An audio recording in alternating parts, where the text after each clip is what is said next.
Зейнеп Ахметова шуақты күндер. Маңдай тұсымыздағы биік төбенің артынан алаулап күн көтеріліп келеді. Қала үстіне нұрын шашып, басталар күннің бар шапағатын арқалап, әке мейіріміндей жылулық шуағын төгіп күлімдейді. Мен мұндалап тұратын осы бір биік төбе жайшылықта жылдар бойына байқалмаған сияқты. Байқалса да жүрегімізден өшпес орын алып, өміріміздегі үлкен бір мәнді орынға айналарын білмеппіз. Бүкіл халықты күңірентіп, жүрегімізді қан жылатып кеткен қаралы күннен кейін бұл төбеге жанарымыз жиі қадалатын болған. Міне, бүгінде күннің алғашқы сәулесі түсер-түспестен уәделескендей балконға шығып, күн көтеріліп келе жатқан төбеге үнсіз қарап тұрмыз. Екеуміз де бір-бірімізге ләм деспейміз. Әркім өз ойымен өз әлек. Алайда менің де, оның да ойлап тұрған ойымыз ортақ. Көз талғанша қарайтын нүктеміз де біреу-ақ. Еңсені басқан тыныштықты Ержанның үні бөліп жіберді. Атама қарап тұрсыздар ма? Иә балам, деді әкесі. Ертеңгі ұйқыдан оянып, жылы төсектен қазір тұрған бала сәл бүрсеңдей келіп, әкесінің қолтығына ене түсіп, алдыңғы жаққа үнсіз қарап тұрып қалды. Содан кейін, атам биік жерде, деді. Атаң өмірде де биік, топырақ бұйырған жерде биік болды, дедім. Қазақтың маңдайына жарқырап біткен ерен ұлдарының бірі, елінің еркесі, қайталанбас бір туар тұлғаның алып жүрегі тоқтап, отты жанары жұмылғалы да біраз уақыт өтіп қалды. Бұны ақылмен түсінесің, бірақ көңіл шіркін күмәнданатындай. Әттеген айы көп бұл жалғанның уытты өкініші жүрегіңді тілгілеп, дара туған үлкен бейненің енді арамызда жоқтығына сенгісі келмейді-ақ. Ержан үйге келген кісіні балконға ертіп шығады. Атасының соңғы тән тұрағы болған қасиетті төбені көрсетеді. Көрдіңіз бе? Атам сонда. Бізге үнемі көрініп тұрады. Ал ол жерге барғанда біздің үй анық көрінеді. Атам біздің қарап тұратынымызды біледі, дейді.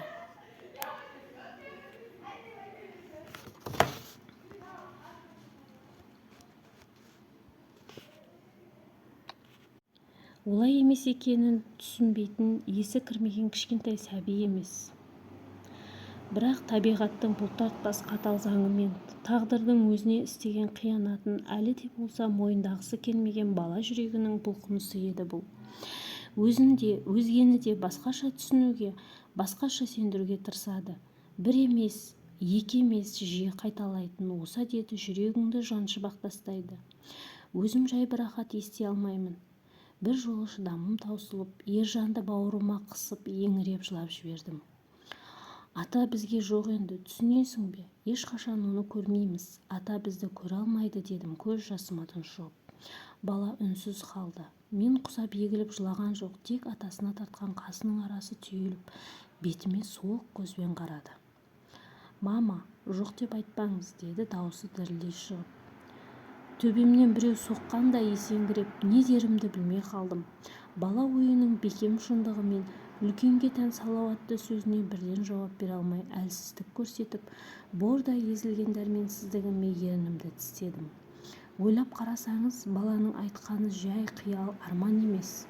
Бүкіл халық біздің әкеміздің екінші өмірі, өшпес өмірі басталды деп отыр. Ержанның айтып тұрғаны да сол шындық емес пе? Bir жолы топырағы кеппеген ата қабірінің басына қайтып келе жатқанда Бақытжан, отвергнув мед, хвалы и отхулы, упрямо веря в смерть и поражение, отец мой, Бауыржан Момышұлы, ушел в свое последнее сражение деген өлең жолдарын баласы екеумізге оқып берді. Тағы да Ержан последнее сражение деген сөзге қарсы болды. Мен ойға қалдым. Шындығында соңғы шайқас деуге болмайды. Атамның әділет пен шындық жолындағы шайқасы әлі де жалғаса береді. Ұрпақтан ұрпаққа жете береді.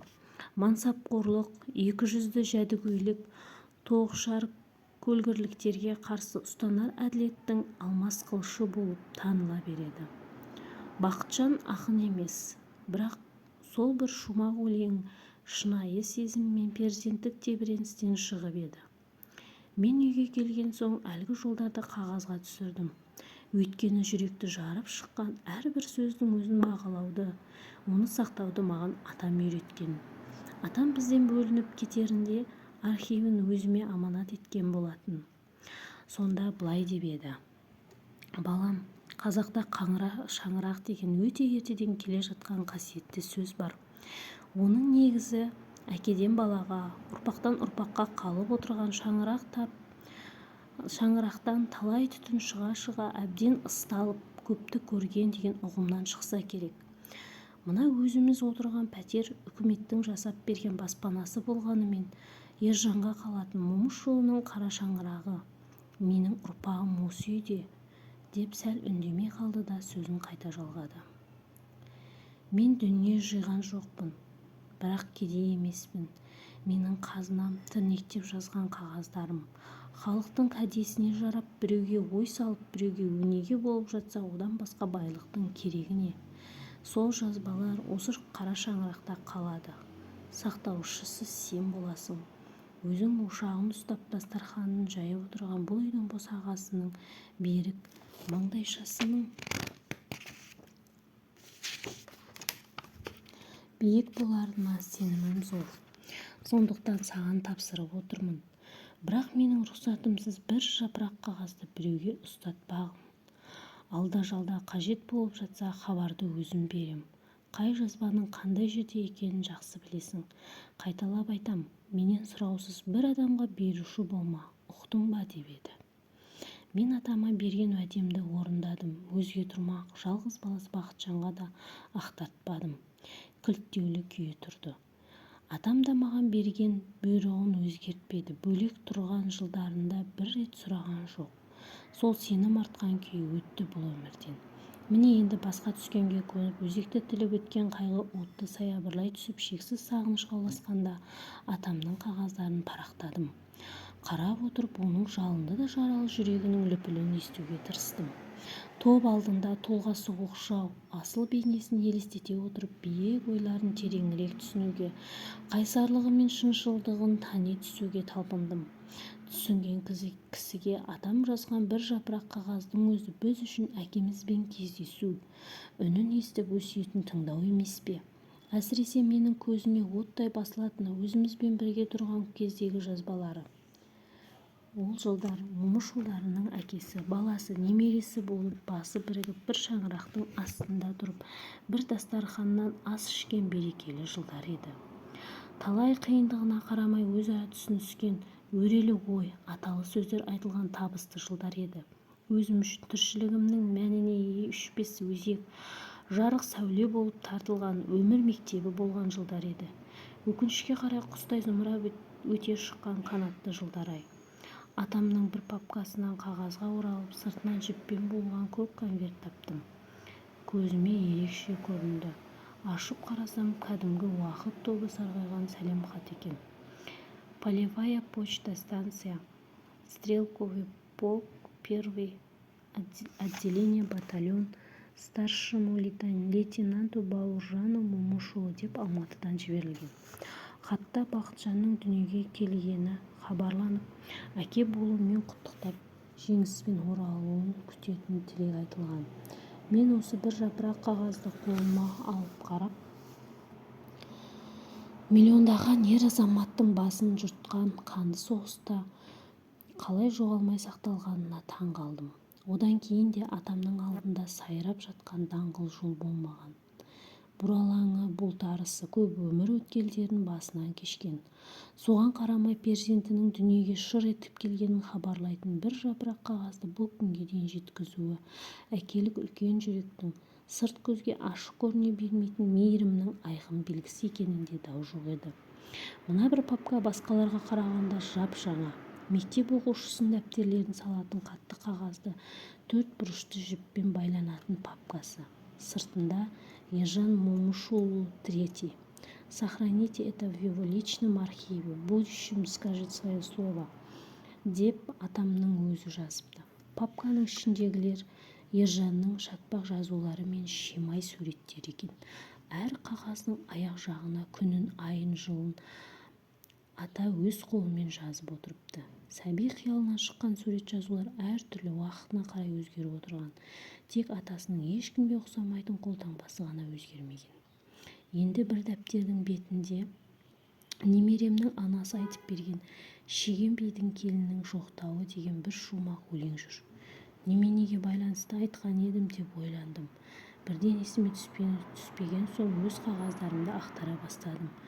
Қуаныш, ренішіміз ортақ болған сол жылдардың тіршілік тынысын атамызбен бірге отырған әрбір күнді көз алдыма келтіретін қалың 5 дәптер бар.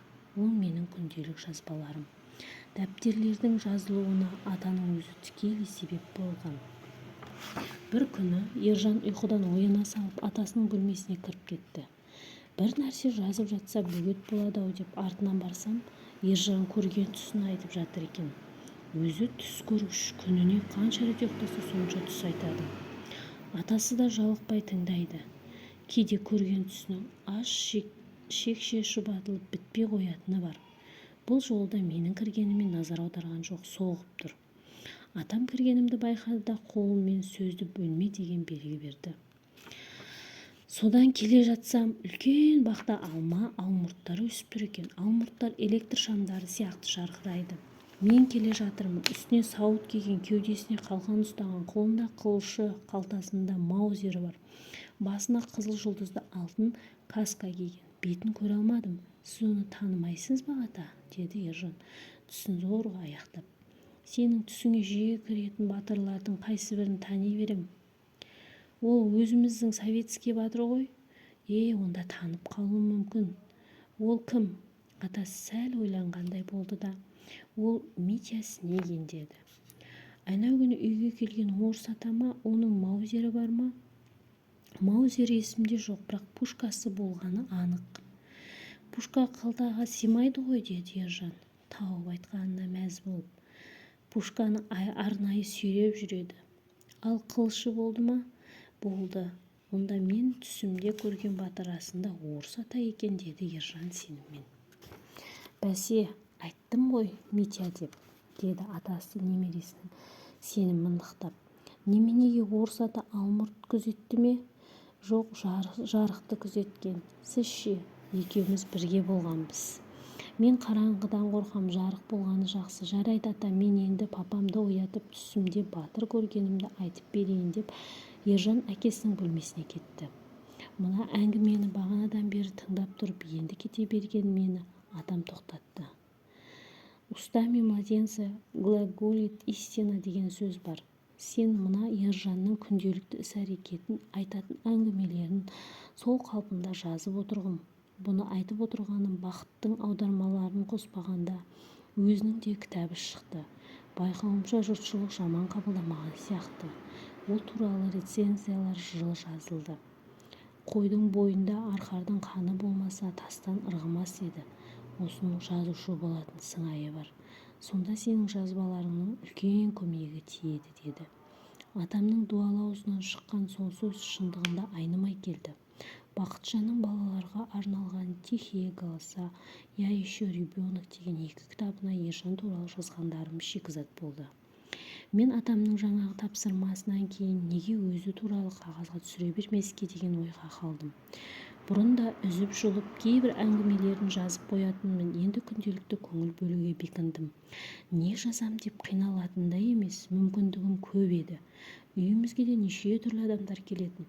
Әсіресе қыс айларының кешкі шақтарында атаның төсегінің жанында үй ішімізбен жиналып алып, сан алуан тақырыпта әңгіме айтатынбыз.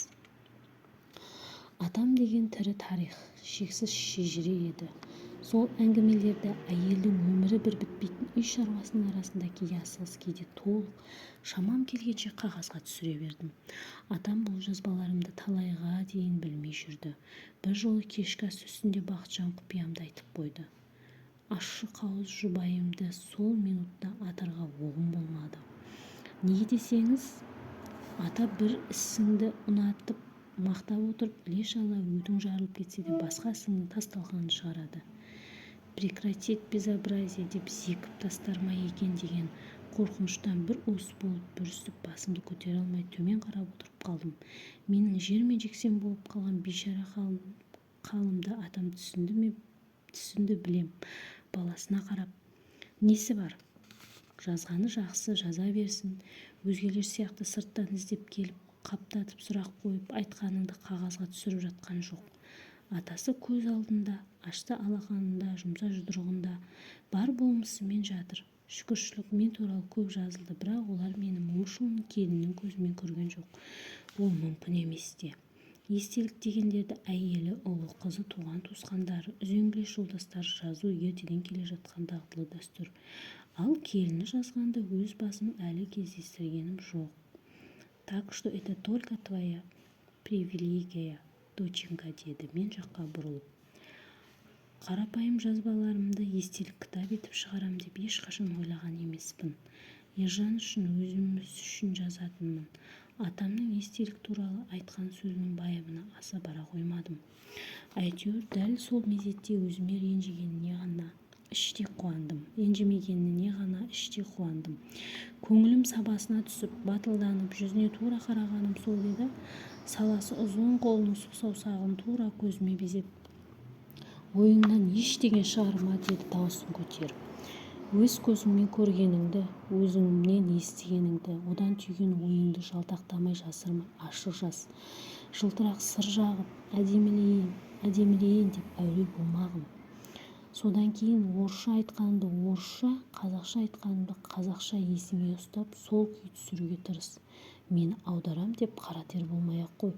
Тағы бір есіңе берік ұстайтын нәрсе: мен туралы айтылатын вагон анекдоттарды қоспа. Это тебе к нелицу, понятно, деді. Бұл әңгіме 1973 28 қазанда болып еді. Атам туралы көрнекті әскери қолбасшылар, атақты жазушылар, белгілі журналистер жазды. Ақындар поэма, өлең арнады. Режиссерлар мен актерлар кино экранына, театр сахнасына шығарды. Осының бәрінен кейін ата жөнінде қалам тарту үлкен жауапкершілікті, нақтылықты талап ететінен қорқып та, қуанып та мойындаймын. Өйткені мен жазушы да, ақын да емеспін. Мен тек атамның келінімін. Тұла бойы қайшылықтарға тұнып тұрған қайталанбас адамның биік шаңырағының кең дастарханын ұстаған, шамам келгенше иіліп қызметін істеп, өнегелі өсиетін де өңменімнен тесіп өтер айқайын да естіген маңдайлы келінімін. Дегенмен аз жыл болса да атамды күту құрметіне ие болып, үнемі үнін естіп, сәт сайын дидарын көріп алдында жүрген туған келінімін. Егер тағдыр маған қарап тұрса, бар өмірімді атамның күтіміне арнар едім. Амал қанша, атам ағыны қатты тасқын еді, өз қалауымен бұзып жарып жүре беретін. Мен өз жазбаларымда атамның асыл бейнесіне титтей де көлеңке түсіруден аулақпын. Барынша әділ болуға, шындықты бүркемелеуге тырыстым. Өйтпесем, атамның өлмес рухы алдында кешірілмес күнәлі адам болар едім. Бұл күнделік естелігімді жазуымның өзі ата алдындағы перзенттік борышымды өтеудегі кішкентай бір талпынысым еді. Атамның бізбен бірге тұрғандағы өзгеге аса белгілі емес өмір кезеңі мен семья тіршілігіндегі әке, ата, қайын-ата есебіндегі қарым-қатынасын бүкпесіз көрсетуді ниет еттім. Өзім көрген, өзім сезінген ата мінезінің кейбір қырларын, одан түйген түйгендерімді